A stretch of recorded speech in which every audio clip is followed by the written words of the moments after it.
दृष्टि आईएएस के audio article programme में आपका स्वागत है। आज का हमारा आर्टिकल द इंडियन एक्सप्रेस में प्रकाशित खबर India EU agree to resume trade pact talks after 8 years और बिजनेस स्टैंडर्ड में छपी खबर India EU summit to bolster international trade investment says PM Modi के सम्मिलित सारांश पर आधारित है। इसमें टीम दृष्टि के इनपुट्स भी शामिल हैं। यह ऑडियो आर्टिकल सामान्य अध्ययन प्रश्न पत्र 2 के अंतर्राष्ट्रीय संबंध खंड से जुड़ा है। तो आइए आर्टिकल की शुरुआत करते हैं। हमारे वीडियो अंग्रेजी में देखने के लिए फॉलो करें हमारा ही दूसरा यूट्यूब चैनल दृष्टि आईएएस इंग्लिश। हाल ही में भारत के प्रधानमंत्री नरेंद्र मोदी ने यूरोपीय संघ के नेताओं के साथ वर्चुअल बैठक में हिस्सा लिया।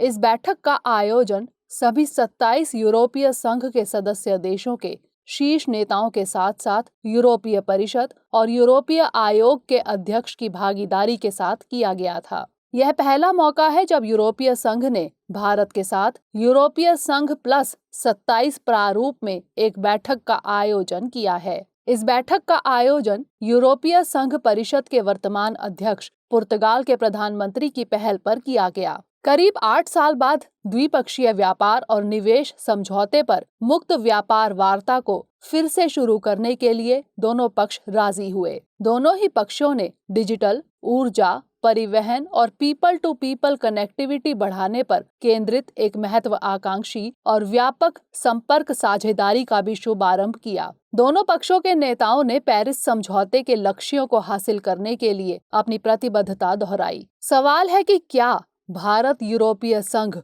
संबंध अब अर्थनीति से परे हटकर दूसरे मुद्दों की ओर भी अग्रसर हो रहे हैं? क्या इनकी राह में चुनौतियां भी हैं? आइए विचार करते हैं।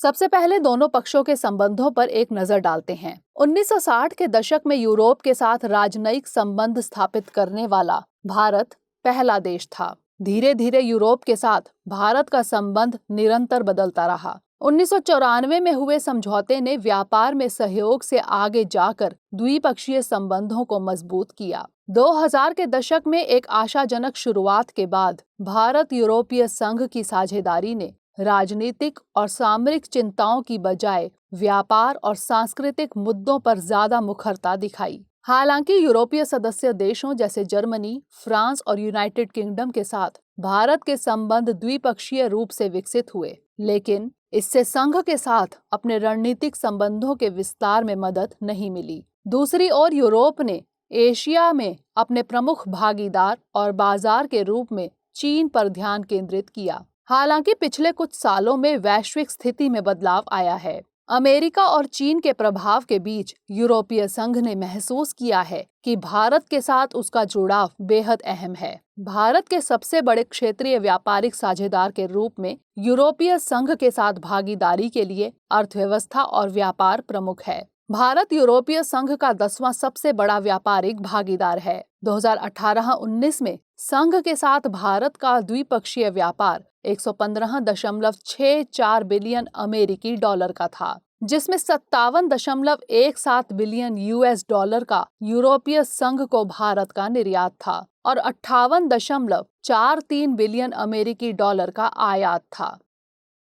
मौजूदा वक्त में भारत में 6000 से अधिक यूरोपीय संघ की कंपनियां मौजूद हैं, जो टायर से लेकर दवाई तक का निर्माण करती हैं। ये करीब 6 मिलियन लोगों को प्रत्यक्ष और अप्रत्यक्ष रूप से रोजगार मुहैया कराती हैं। न केवल रोजगार, बल्कि वे इन भारतीयों के कौशल और रचनात्मकता में भी निवेश कर रही है। इसी तरह रोमानिया में विप्रो, चेक गणराज्य में इन्फोसिस और स्वीडन में टेक महिंद्रा जैसी भारतीय कंपनियां वहां के लोगों को रोजगार मुहैया करा रही हैं। हमारा सहयोग लाखों यूरोपीय और भारतीय नागरिकों के जीवन में सकारात्मक बदलाव ला रहा है। हमारी रणनीति में एक दूसरे के विकास में योगदान देने, स्थायी आधुनिकीकरण की दिशा में काम करने और वैश्विक शांति और सुरक्षा को संयुक्त रूप से बढ़ावा देने जैसे ठोस प्रस्ताव शामिल हैं। मौजूदा वक्त में यूरोपीय संघ के साथ भारत के संबंधों का उपयोग कम हो रहा है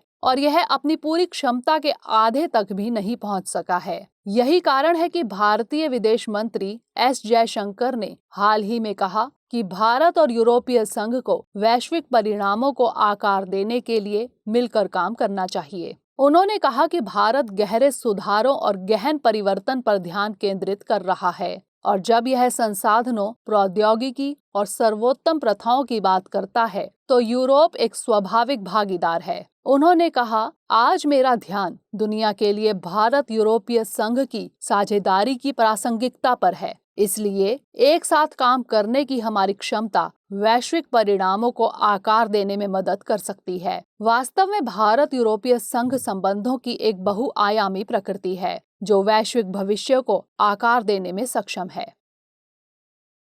आइए जानते हैं कि हालिया सम्मेलन की खास बात क्या रही। इस सम्मेलन की सबसे खास बात यह रही कि द्विपक्षीय व्यापार और निवेश समझौते पर निलंबित वार्ता को फिर से शुरू करने की सहमति व्यक्त की गई। करीब 8 साल बाद दोनों पक्ष मुक्त व्यापार समझौता वार्ता पर राजी हुए। 2013 में बाजार तक पहुंच और पेशेवरों की आवाजाही के अंतर को लेकर वार्ता पर विराम लग गया था, लेकिन आर्थिक व्यस्तता की पूरी क्षमता का दोहन करने के लिए दोनों पक्षों की राजनीतिक इच्छा के कारण यह संभव हो सका है। दोनों पक्षों ने अन्य देशों, खासकर अफ्रीका, मध्य एशिया और हिंद प्रशांत क्षेत्र में सतत संयुक्त परियोजनाओं को आगे बढ़ाने के लिए एक कनेक्टिविटी साझेदारी शुरू की। बैठक के दौरान साझेदारी को मजबूत करने पर भी खासा जोर दिया गया। लोकतंत्र, मौलिक आजादी, कानून के अनुरूप शासन और बहुपक्षवाद के लिए एक साझा प्रतिबद्धता के आधार पर भारत यूरोपीय संघ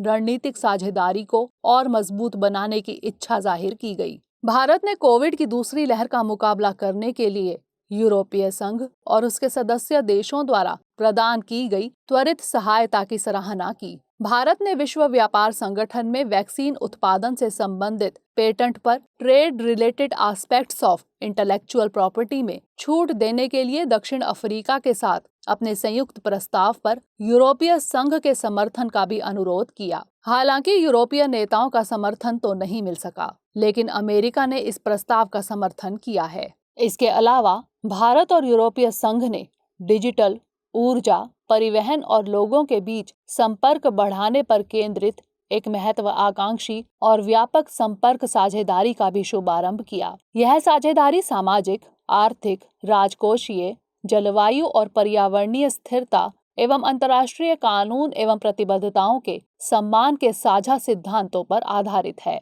यह साझेदारी संपर्क परियोजनाओं के लिए निजी और सार्वजनिक वित्त पोषण को प्रोत्साहन देगी। यह हिंद प्रशांत सहित अन्य देशों में संपर्क पहल का समर्थन करने के लिए नए संबंधों को बढ़ाएगी।